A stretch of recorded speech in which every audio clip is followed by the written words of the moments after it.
Alright, I, Cimbolic, have been tagged by Vogter 2100 for 5 random facts. Vogter, why did you tag me, man? But it's an interesting one, so I'm gonna do this, man. I'm gonna do this. You know, I was thinking I could just like read off my driver's license because it'll have 5 facts on it, right? Height, weight, eye color, whether I need corrective lenses. And there must be another piece of information on there. The state, that I reside in and that tries to own me. But I think that would be like, mundane. I mean, it's supposed to be 5 interesting facts, right? So throw that out. So I'll give you 5 interesting facts about Cimbolic. So I'll segue from license to license. Actually, I'm a licensed private detective. This is family tradition, actually. Family craft, so to speak. The detective craft. Fact number 2. I used to know a hyena. Amazing. The only privately owned hyena in Northern California belonged to a guy. He was, I think, the last vestige of an old circus family, and he had this hyena that I used to be able to go visit.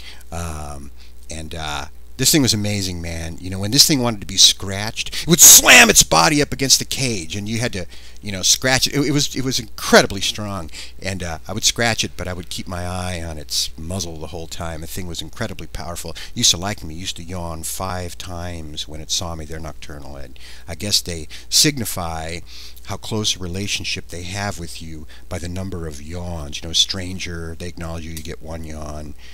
So they got 4 yawns as a family member, 5 yawns as a mate. So I was never really, I didn't want this thing to get out of the cage. But anyway, I was friends with a hyena.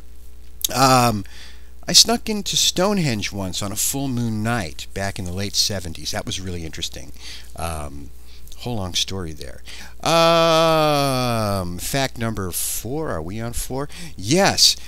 When I was about 20 years old, I had an amazing hallucination. It was almost like having the power of hallucination. It came upon me when I least expected it. But for a solid hour, I could see anything I wanted to see.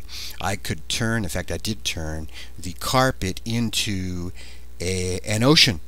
And it was absolutely precise and accurate. It was an ocean. I could create little animals. I created various kinds of animals to see. I could peer into space and see the planets. I could look down on cities. And the absolute precision and accuracy and detail of this was remarkably infinite. I mean, it was real. So the reason I bring this up is not so much because I had this amazing experience. Here's what happened.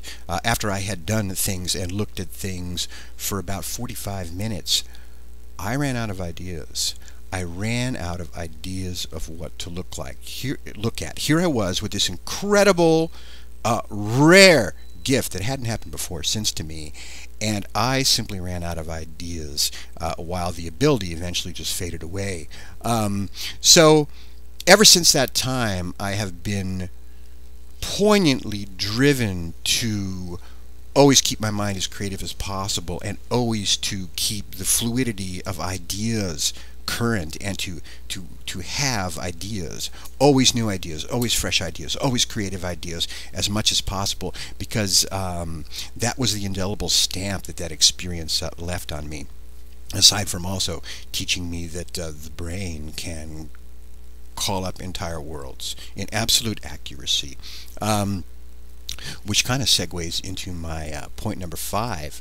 I have temporal lobe epilepsy, so I have seen many strange things, had many strange experiences, which have really shaped my character and shaped me quite a bit.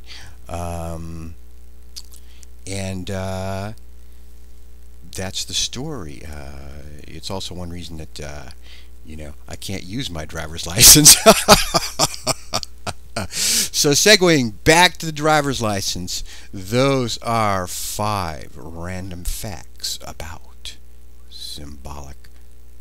Take care. Oh, I'm supposed to tag people. I really don't know, man, who to tag. I might think about tagging people. This time I might not tag other people. I tagged other people with New Year's resolutions, and I don't know. I don't know if I'll tag anybody else. I think I'll just take responsibility for just doing my tag, man.